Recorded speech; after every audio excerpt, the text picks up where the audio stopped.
WCQ means is it's basically a World Championship qualifier. We are in the national season, which is usually the last big tournament of the region. So it is currently Bologna, so Italian Nationals as of today. Tomorrow will be the second day of that one. And then next week will be the UK Nationals, leading up to but leading up to European events, or Euros as it's more commonly well known, which will be in Germany this year. You also need to consider that America has WCQs as well, so they'll be in different regions up and around America. The one big difference for this current year, as it looks like, is that there is going to be a different format for America compared to EU as it currently stands. Now, I'll explain that a little bit later on when we go through the video.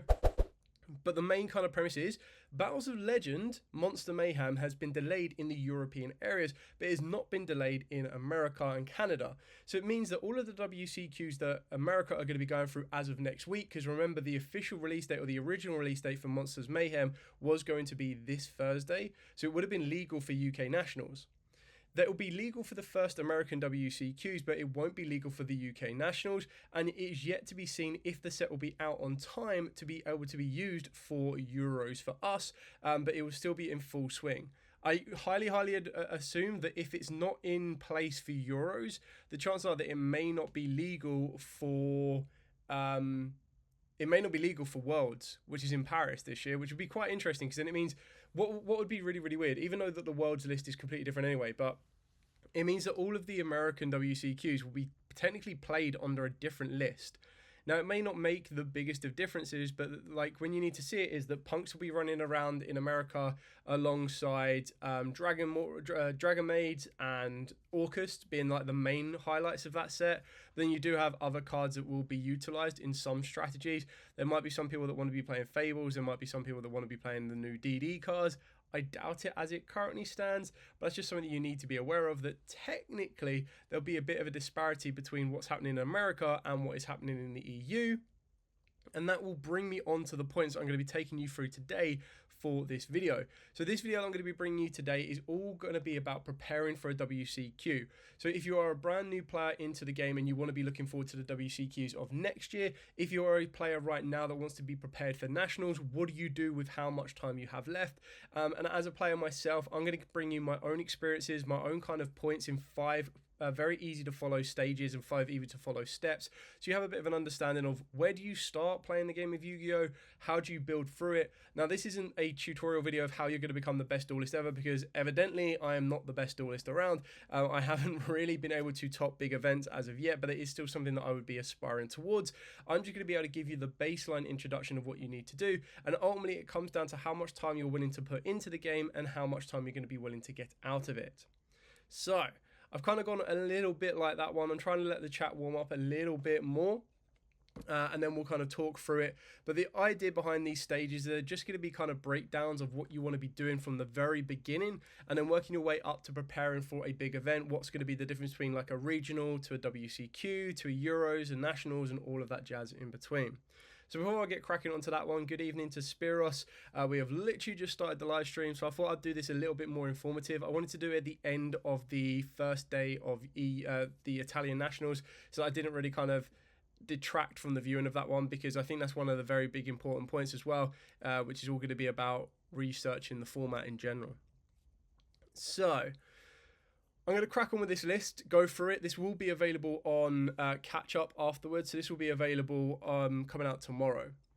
But the first stage that you're going to want to be keeping in mind of, whether you're coming into the game or whatever, is you need to research the format. So whether you're brand new to the game, whether you're going to be working towards your first Nationals being this weekend at the UK Nationals, whether you're at the Italian Nationals, you name it, you need to research the format. The format is constantly going to be changing. Don't think that the way it is played at your locals is the way that it's played everywhere. Different local environments will have different players of skill sets and different decks that will be turning up. Especially in a local environment, you'll end up with more rogue decks around. Not saying that you won't have rogue decks at WCQs or regionals or anything else in between, but you'll be able to face them, or there'll be a lot bigger chance to face those ones unless your locals is of the size of a regional capacity. When you're considering it, local capacities can be anywhere from like 20 players up to 40 players here in the UK. Obviously a little bit different in America and probably different regions in Europe, But then when you're looking at regional again here in the UK, you're looking at about £100 players on average. And then when you start looking at nationals, there is the possibility that nationals could be anywhere from 2,000 to 3,000 people, because regionals are usually up and down the country throughout the entire year. They're set into certain quarters. So it'll be like the first season, the second season, the third season, or like the first quarter, second quarter, and third quarter. So they're only going to really attract the players that are near them within like an hour to an hour and a half drive, maybe 2 hours, depending on how bad you want to be able to get hold of your invite. Then when you look at nationals, nationals is one big event that happens that one time. Quite like YCS is, it's going to be attracting a load of players. Now, the big difference between a YCS and a national is that a YCS is going to be in a country that would be appealing to everyone. Like, you'll get Italians come over, you'll get Germans come over, you'll get everyone from Europe. Sometimes you'll even get Americans to come over to enter in a YCS. With a national, because there is a national in pretty much every country, so there'll be like a German national, Italian national, you name it, usually those nationals are kind of reserved for local players that local players will turn up to. I believe the same rule is still in place. You can only enter one nationals per season. So I do believe that it means that if you go to a UK national, you can't go to an Italian national, and so on and so forth. So the idea behind that is when you need to be preparing for the format, you need to know what changes. You need to be an eye out on what the new sets are going to be. You need to be an eye out of any of the tech cards that are going to be utilized. You also need to have a look at what decks are top in regionals, that are top in big events, and kind of know exactly what is going on around you. For example, right now, if you were to watch the Italian National, because you're preparing for the UK Nationals coming up next weekend, you would see that there, of course, are going to be Ryze or Mitsurugi variants. There's been Malice variants that have been featured online as well. There's been the odd rogue matchup. Something like Cyber Dragon was featured. Tenpai was literally just featured in the last round that I have just previously watched. So you can kind of see that there's loads of different elements that are going to be utilized, and you just need to be able to navigate where best possible. And that's when it's going to be working into stage 2. After you've done all of the research to know exactly what the format is looking like, you need to start preparing your deck. Now, you want to be preparing your deck as early as possible. If you're able to play the same deck from format to format, absolutely fine. That's great. You're going to be able to learn ins and outs. And once you learn your deck inside and out, it then means that rather than having to learn the format and then your deck, you basically just learn the format. So it saves you one job to do. If you know your deck inside and out, that's absolutely amazing. Obviously, you need to understand what its limits are. When you do get rogue matchups, yes, you'll always have a benefit of the rogue matchup being able to give you a bit of an edge that your opponent doesn't know exactly what the deck can do or what it tries to achieve. However, when the downside of that one is that it might not be on the same power level, consistency level, and play level in regards to the main meta decks, being stuff like Ryze or Mitsurugis, pure Mitsurugis, so on and so forth. So you do need to understand that one. As you're preparing your deck, you'll be able to work out all of the kinks. You'll be able to work out all of the cards that don't work for you. You'll be able to work out cards that might need to be interchanged for the formats. That's when you'll start to narrow down the hand traps that are going to be effective for you as well. So when you look at stuff like Draw and Lotbird being important in this format, Lancia being important in this format, in a different format, they may not be as important. So you want to focus on the core cards themselves. So if you're playing Malice, make sure you understand the ratios of the Malice cards, and then start looking at the hand traps that might work for you. Hand traps that may work for you at your local environment may necessarily not be the best ones for the environment you're going to or for the current format. For example, if you don't have any Mitsurugis or Malices at your local environment, you could probably afford to not play stuff like Draw and Lotbird and not play stuff like Artifact Lancia more commonly if there are no Malices. But then when you go into a regional or a WCQ, you can bet your bottom dollar that there will be Malices and there will be Mitsurugis. So you're going to want to make sure you have access to the Lanciers and have access to the Draw and Lotbirds. So they're going to be going into your side deck, and that's when you have that space at your local environment to test out some tech cards to see if any of them will affect the main meta decks you feel you're going to be facing. Speaking of which, once you've prepared your deck, moving on to stage number 3, what you're going to want to be able to do is you're going to want to test, and test. Now, the 3 layers of testing is very, very simple. You can either go straight online and try to use it, like stuff like Master Duel can be a very nice introductory route to that one. You could do digital test hands on Neuron, but then you can also print out proxies of a deck and trial that out before you fully invest in the physical cards themselves, so you know exactly what type of deck or strategy you want to play.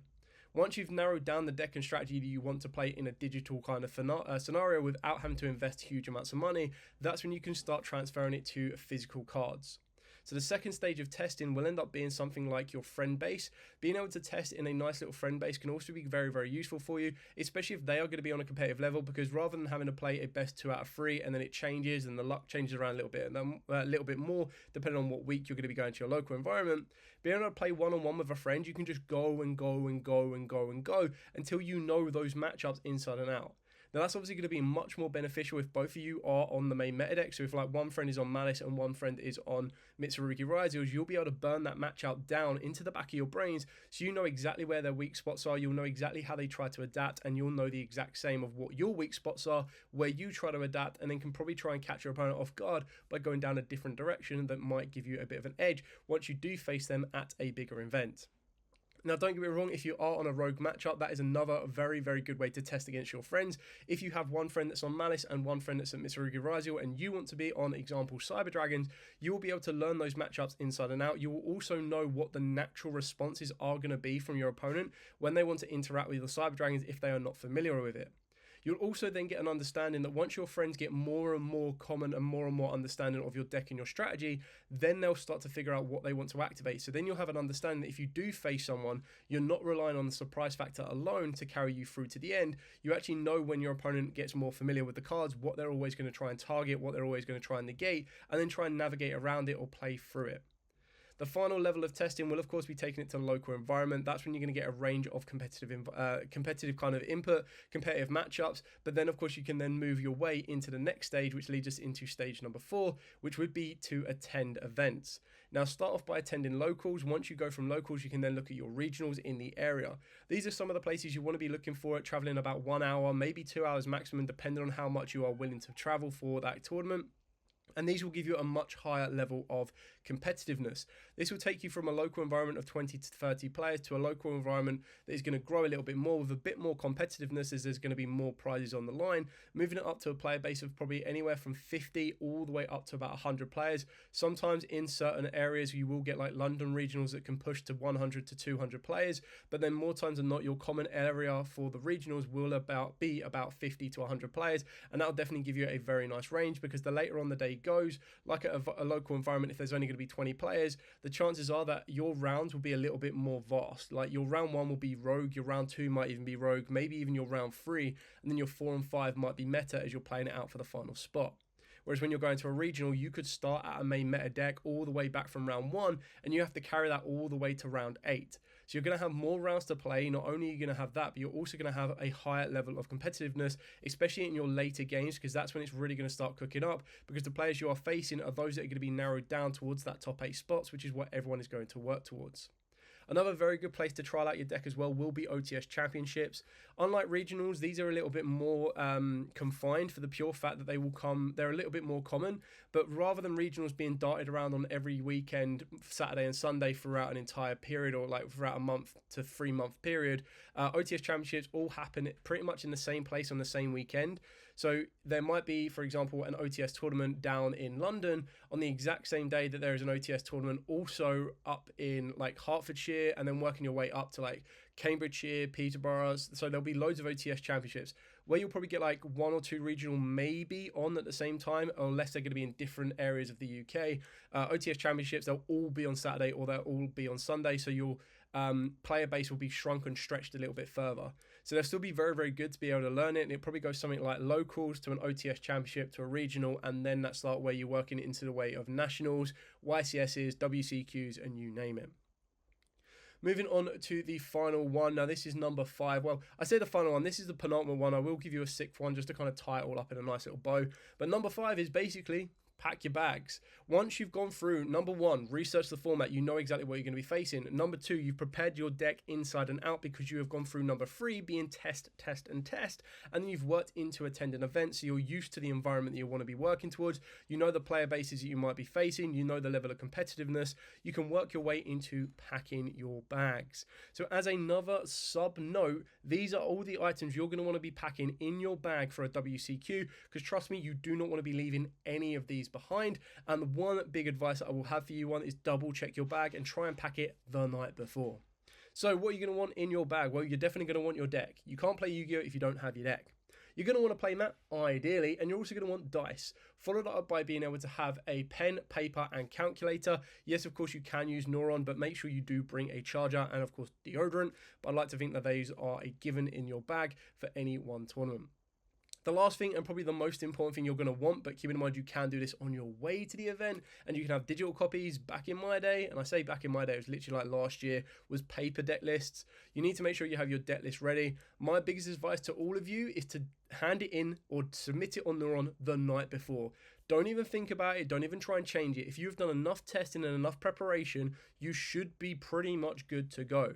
The last thing you want to be doing is staring at your phone at 6:58 p.m. at night, 2 minutes before the deadline submission, going, oh, should I put that card in? Should I put that card in? Should I change that around? Should I do it this way?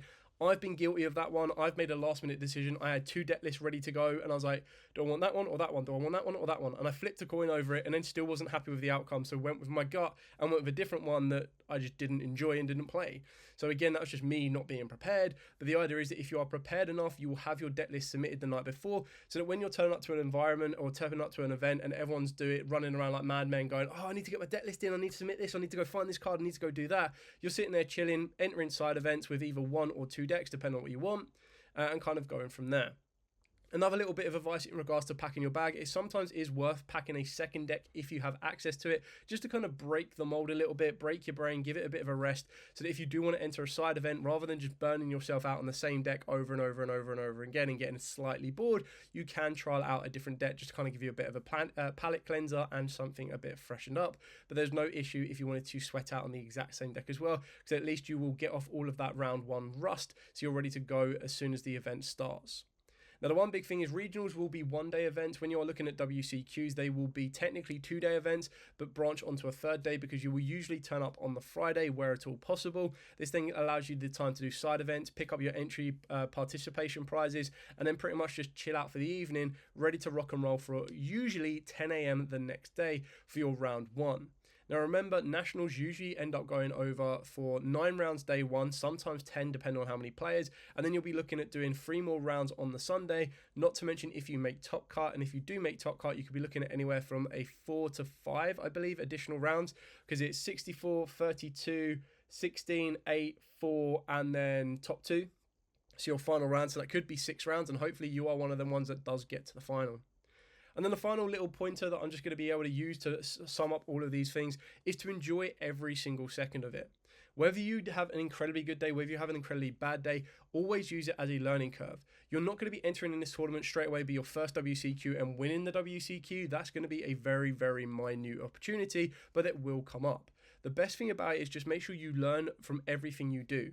Sometimes you will sit down and your opponent will just naturally draw better cards than you. It happens. Those are the times when you need to go, there wasn't a lot I could do. I've built the deck the way that I needed to. Unless I bricked on a specific tech card that I thought was absolutely amazing and just really didn't help me, there's not a lot you can change. That is the luck of the draw. The one thing that you do need to learn, and if you have been testing your deck inside and out, is sometimes you will get a little bit of pressure, you will get a little bit of nerves, and you will make a misplay. You might go, right, I'm going to summon this card, I'm going to summon this card, I'm going to summon this card, summon that card, and summon the completely wrong card. It happens. Nerves do happen. Do not dwell on it. Yes, of course, I have dwelled on stuff in the past. I have been like, yo, okay, cool, I kind of hurt that, and then you're going to round 2 and you're like, oh, I could have played that so better. I could have played that differently. I could have changed it. I could have done this. I could have done that. And when you actually stop and go, no, let that go, move on. If you move on faster, there's less chance of you making a mistake in the round you're currently in. The past is the past, let it go, move on to the next round, go afresh and keep playing. It's always worth learning these curves. You will learn not to do it again. Usually the saying is what, fool me once, shame on me, shame on you, fool me twice, shame on me. Like, you will learn from your mistakes. You learn a lot more from your mistakes than your victories. Sometimes it won't go your way, sometimes it will. You take the good with the bad, but as long as you are learning all the way that you're going, you'll be able to become a better player towards the end of it. Breathe. So that is pretty much it for this video. I kind of wanted to keep it relatively short, relatively simple, and to the point. I wanted to kind of highlight all of the stuff from my experience and kind of give as much information as I possibly can to any of you that are going to the UK Nationals, anyone that's going to the American WCQs, and everything else in between. Remember what I said at the start of the video, that the one big important thing to do, especially if you are researching the format, going back to number 1 on this one, is for now, and this is a very, very rare occurrence, if you are in Europe, you want to be researching the European format. If you're in America, you want to be researching the American format. And the reason I say that is Battles of Legend Monster Mayhem will be legal for America from this Thursday onwards, but it will not be legal in the European areas from this Thursday onwards. That's one big difference that we will see, which would be not so much the first of its kind, because we have had sometimes in the past cards are legal in America, but not in the EU. That does change it a little bit, but it's something you might want to be watching for and might want to keep an eye out of. The best way to do your research is try and look back at all the official Konami streams. You'll be able to replay duels as well from the most recent nationals. For example, if you're going into the UK nationals this weekend coming, you want to be looking at Bologna. You want to look back at any of the regionals that are within the same ban list and the same format, so that you have a bit of an understanding of how it works, what people are playing, and how it changes. Keeping in mind that formats will change down to new lists, new product, you name it, everything will shift it around a little bit, but that's when you kind of do your research, look at the most recent top index, have a look at, if you're watching the duels at a Italian Nationals, for example, you'll be able to go, okay, cool, now let me try and find those deck profiles to know exactly what people were playing and what was being utilized and what was being used as well. So that's pretty much it for the entire video. If you do have any questions at all, by all means, please put in the comments down below. I'm more than happy to answer them. I'm more than happy to hang around if you do have any other questions. As you can now see on the screen, as a little bit of a delay, the door slowly closing behind me. It's probably because I was being too loud and the puppy got up and was probably being a bit disturbed. Anyway, that's it for the entire video. I'm going to end the pre-recorded segment here now, but then I am going to hang around if there are any more questions and try and catch up on the chat and kind of go from there. I hope you have found this video informative and helpful. If there's anything more that I can do leading up to UK Nationals that can give you a bit of advice with, by all means, please let me know in the comments. I'll do my best to answer them as soon as I possibly can, and go from there. For now, thank you so much for watching. Don't forget to like, comment, subscribe, share. Till next time, as absolutely always, stay safe, and of course, happy dueling.